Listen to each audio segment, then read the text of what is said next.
want you to help me welcome none other than Dr. Carla Debro, who is a breast cancer not survivor, but thriver and warrior, who's going to tell us her story and her journey of how she was able to overcome breast cancer. So please help me welcome Carla Debro. Welcome, Carla. Thank you so much. Thank you for that kind welcome, and I appreciate you for allowing me to be able to be here with you today.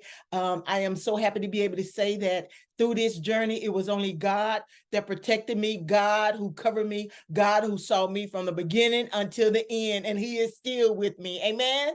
That's it. You better preach. Well, listen, with that type of intro, I want you to just tell us all just a brief overview about your story that led up to even causing you to go get checked out. And then what was the process thereafter from whatever you did to get tested to the diagnosis? Just give us a quick overview of that process altogether. Sure. So I was in the shower one day, and I noticed that my breasts were draining, and it was like leaking, and it was leaking like a green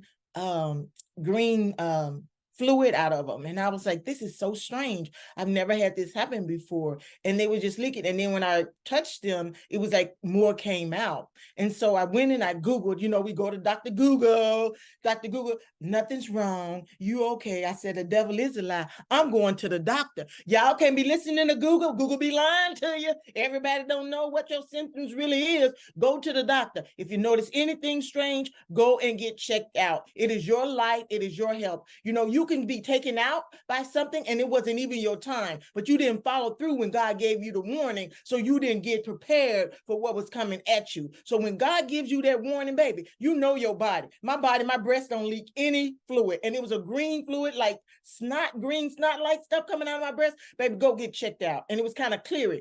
Go get checked out when things don't look right and it's your body. God gives us warning signs. We just tend to want to ignore them and procrastinate and put them off. So I went and got checked out, and usually when I talk to the lady after my mammogram, she's like, oh, she's nice and cordial. This time she was quiet. And she was like, I'm going to give this to the doctor and you'll be hearing from us soon. And I was like, okay, you know me, I'll be like, I got God taking care of me. I ain't got to worry about nothing. The devil is alive. Right? I don't have to worry about anything. So one day, it was the first day of school. We were just going back to school, beginning of the school year, because in my profession, I was a teacher. And we were having a meeting, and I got a call. And usually, I don't answer my phone during my meetings. And so I stepped out, I answered the phone, and that's when they told me that I had stage 2 breast cancer. Wow. And they was like, okay, so we need to schedule your next appointment. Now, from then on, everything else was a blur. I don't even know if I stayed at work, if I went home. But I do know that during the process, I kept reading healing scriptures. And I was like, God is a healer. God can take care of this. I don't have to worry about this. And so I was going through it. And then they went and they was like, they did the ultrasound. And they were like, oh, wait. And they said, we think we see 2 lumps. Now I was praying to God, and I remember that day I was praying in tongues, and I was like, God, help me heal my body, because I believe in God's healing power. God told me instantly, you have to go through this. Sometimes God needs us to go through things so we can be a witness for somebody else. Life ain't going to be all peaches and creams. You got to press through when God says press through, right? And so I was like, okay, God, I got to go through this. But when the lady told me it was 2 lumps, I said, God, you play too much now. 1, I got you. 2, no, sir, right? I was like, come on now. So we went, and they were doing this exam in which they take a needle and they do a biopsy. And they were doing a biopsy of my breast. And while they were doing a biopsy, she did the first one and she pulled it, and then she was looking for the second one. She saw it.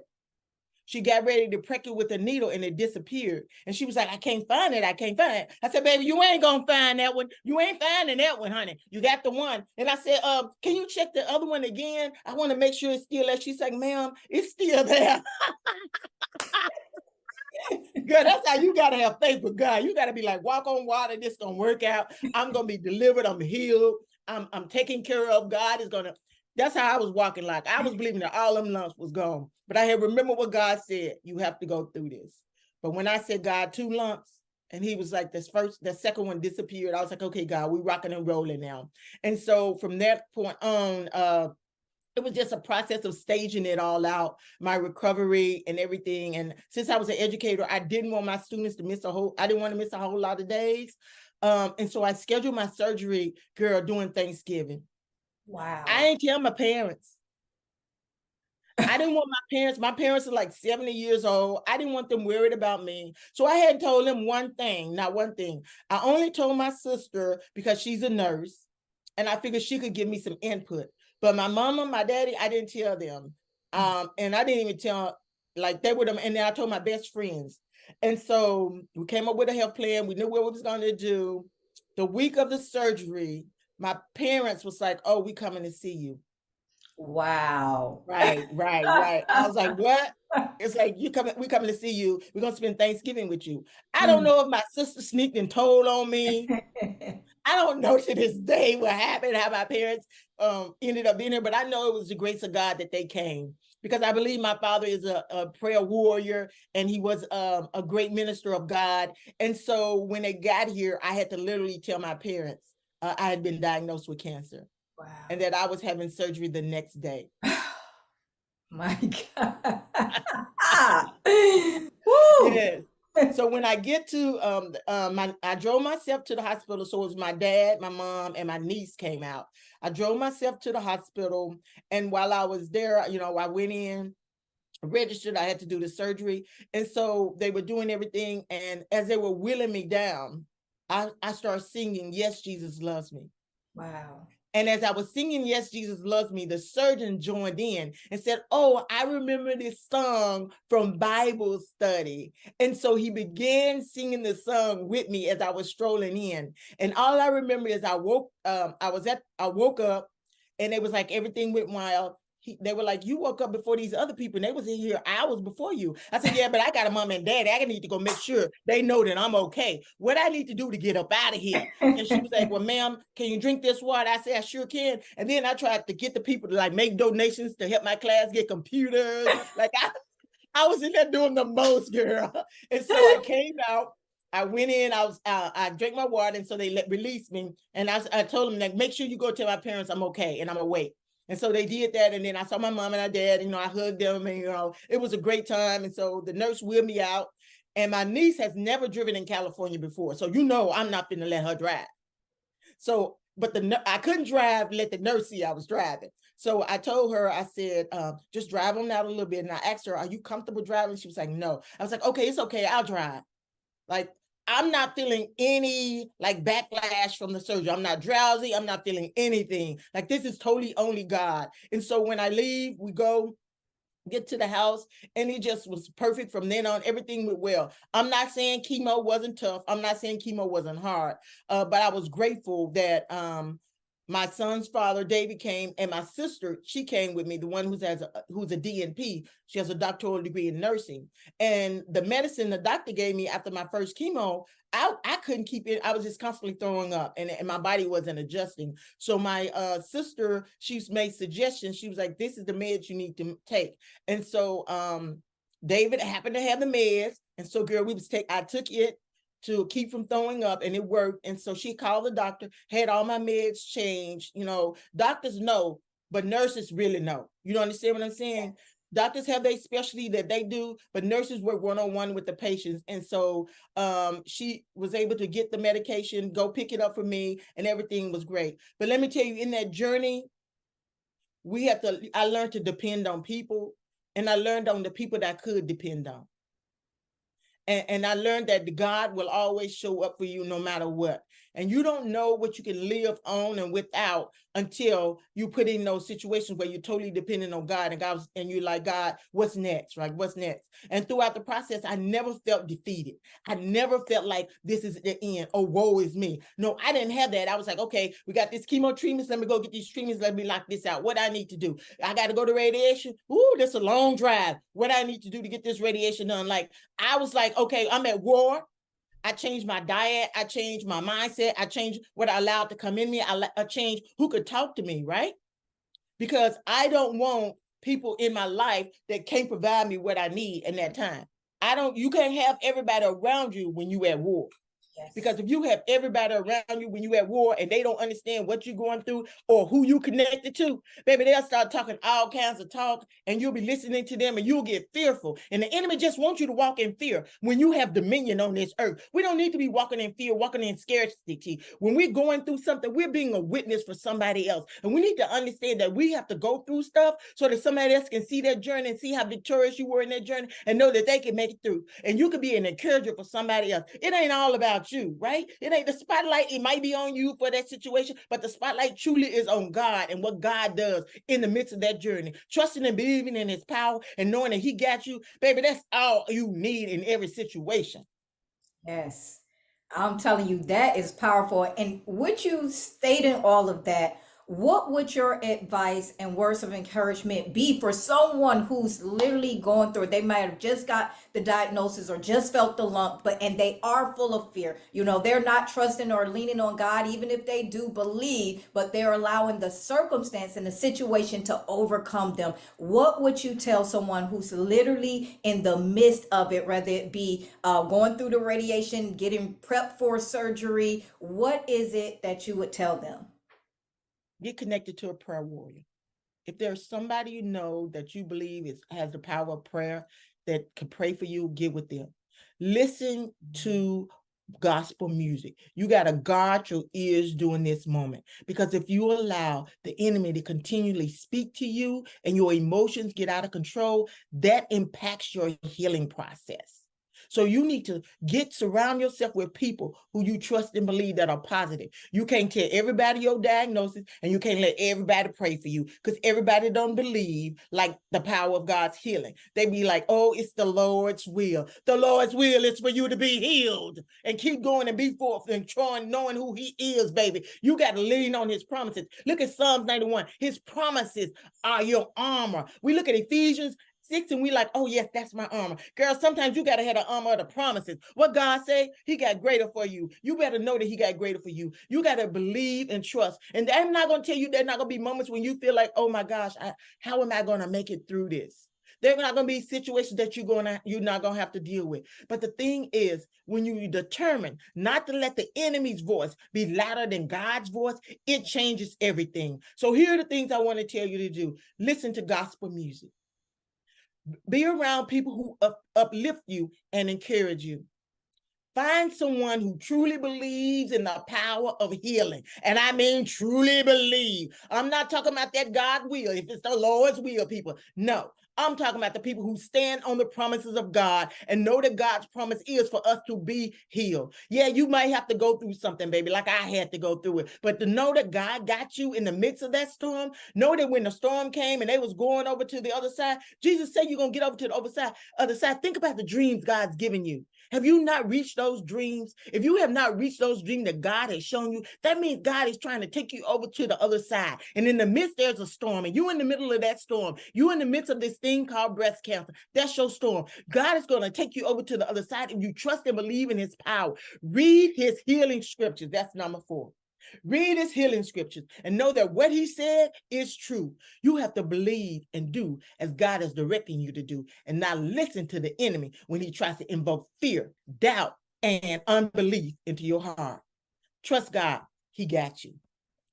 Yes, he does. We see a vibrant, a warrior. I'm going strong, you know, and even with that, and even with your level of faith that you have already shown us the intricate part that is played and instrumental piece that it was needed and necessary as the key foundation, your anchor to allow you to go through this. Just tell us really briefly about your post recovery. When you went back, they said you were clear, free, clean bill of health. What was that like? I know you already knew it, but walk us through it really quickly of what was that like when the doctors was like, okay, we're in agreement with what you already knew from the inception. Yeah. So honestly, if I tell you, I can't even remember that day. I honestly can't remember the day in which a doctor told me I was free and clear, but I do remember this. They said they found another lump. I said, oh, no, you didn't. I didn't even utter a word to nobody. I went through all the process. Girl, I think I went through 4 doctors. before they finally said, ma'am, we don't see anything. I said, I know you don't see anything. I didn't let fear overtake me. Enemy was like, this is the third time they see something. I said, use a lot, shut up. You got to tell him what to do, honey. You in control. You have dominion. Yes. Man, that is pretty powerful. Now, were any of the doctors like baffled or like looking at what the previous doctor said and like were they like scratching their heads, like trying to figure it out? Were you like a medical mystery to any of them?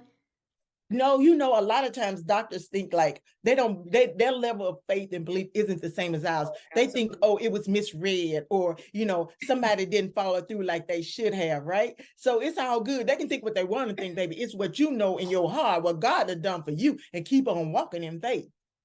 Look, I know that was a time where you're like, I will take this misdiagnosis and keep what God has already said, which is health and life more abundantly. So, with that vibrancy, with this full life that you are have maximum capacity of which you operate in heightened levels of vitality, tell us how this whole journey has impacted you to really maximize the power of your purpose and what God put you on this earth to do to make greater impact in the lives of others. Yeah, I just feel like it's an opportunity for me to be a witness to other people. And it also allows me to encourage women who have gone through situations or who are in the midst of a storm. And it doesn't have to be breast cancer. That's it. It's a life storm. Like sometimes we'll be in the midst of something and we're trying to start something. We know God told us to do it and we get distracted and disrupted and we feel like we want to give up. But knowing what I've gone through, I know that God will sustain them. And so it allows me to be able to encourage them to keep going. And I feel like sometimes God allows us to go through things. I know God allows us to go through things so we can be a witness for him to encourage others. Now, with that, I want to give you your flowers while you are still on this earth. And I just want you to speak really quickly about one of the purposes and one of the promises that are truly making great impact in and through this business that you and your sister are overseeing called Rain Flying Dresses, and truly what that mission and vision is as a part of being encouragement to other women. Yes, thank you. Oh, wow. So I just have to give a little background to that. Yes, My please. sister is a domestic violence survivor. She's been shot at, Wow. she's been stabbed, she's been taken into a field and beaten with a whip by people she thought loved her. And I want to say this, any woman who's in a relationship like that, that's not love, baby. Step away, go get help, seek help immediately. So for her to be alive on her 50th birthday, she wanted to go to Greece to take photos in these fine dresses. And I was like, okay, baby sister, I'm going with you because we celebrating your life. Because Yes. she's even tried to take her own life because she was so overwhelmed with depression, and God has sustained her life. And to this day, she doesn't know how she got home that day. But God is powerful and he will cover us even in the midst of our mistakes. So when we did that, I was like, it for me, I'm like a tomboy. And so to put on this dress and have this experience, I was like, oh my gosh, this is so empowering. Every woman needs to have this opportunity, but I know every woman can't go to Greece. And so for me, it was my sister and I, we got back and we were so impressed and impacted by it. We wanted to provide that experience for other women. So we launched Rain Flying Dress, and everything about it has been a godsend. Every time we encounter something, God gives a counter attack. And he was like, no, baby, this girl covered right here. Y'all need to go on somewhere. I'll get a check in the mail. I'll be like, oh, where'd that come from? I'm gonna tell you something. I got told, oh, you can't access those funds. Now they my funds, but you can't access them. I said, okay, Lord, what are we doing? Girl, the check came in the mail. I said, come on, Jesus, I see what you're doing. And so we take out what we got and we go and we build and we go forward. So we've launched Rain Flying Dress. We're launching November the 3rd. We started with the rental business, and the rental business was extremely time consuming and we couldn't service everybody. People we had a client call the other day, wanted a dress. We couldn't get it to her fast enough. And so now we're moving to selling the dresses, and we'll start that on November the 3rd. It's so empowering and freeing, and it's worth celebrating life. It's like we don't know what other women have gone through to be able to see a day. right? We don't know what their past is, how they endured to get to this moment, and how whatever they've gone through, their life is worth celebrating. We are of a royal family, and a lot of times we don't look like the royal family. This gives us an opportunity to look like royalty, feel like royalty, and walk like royalty, like we're kingdom children of God. I'm telling you, that's how you close it out. Listen, we want to thank you for being so transparent and really expressing the true value, because a lot of times people will say things, but it's not who they are. They're just saying it, but it's not truly attached to them. It's what they're doing, but it's not who they are. And you truly are a beacon of light. You truly are an inspiration. You truly are a testimony from the test. You truly are a message from the mess. You really are the embodiment of turning pain into power. I always say this and I live by this. Pain is a part of all of our stories, but pain is not the end of your story. Stop putting a period after where a comma belongs and see what the other side of that holds for you. And that's what you have shown us on today, what the other side looks like. And it looks like life. It looks like royalty. So listen, all of those who are tuning in on today, we want you to stay connected with Carla. We want you to stay connected with Rain Flying Dress. We want you to be empowered to understand no matter what you have faced, no matter what you have experienced inside of life, if you are still in this land of the living, there is more life for you to live out. So you might as well live it to the fullest and not let it live you. So thank you, Carla, for gracing us with your presence and that powerful story and your ability to overcome and then put it into full gear in and through purpose. And that's what I want to close out and let everyone know. Listen, each and every one of us have a unique, only imprint in this world. There is no duplicate of you. There is something that God's called for you to do that no one else can do but you. And it is time for you to step up. It's time for you to step out. It's time for you to start going full throttle in the power of your purpose so that you can live out your legacy with accuracy. So thank you for tuning in. Thank you again, Carla, and stay tuned for how you can stay connected with her and what she's doing and how you can be a part of feeling that empowerment through Rain Flying Dress. God bless you all. God bless you.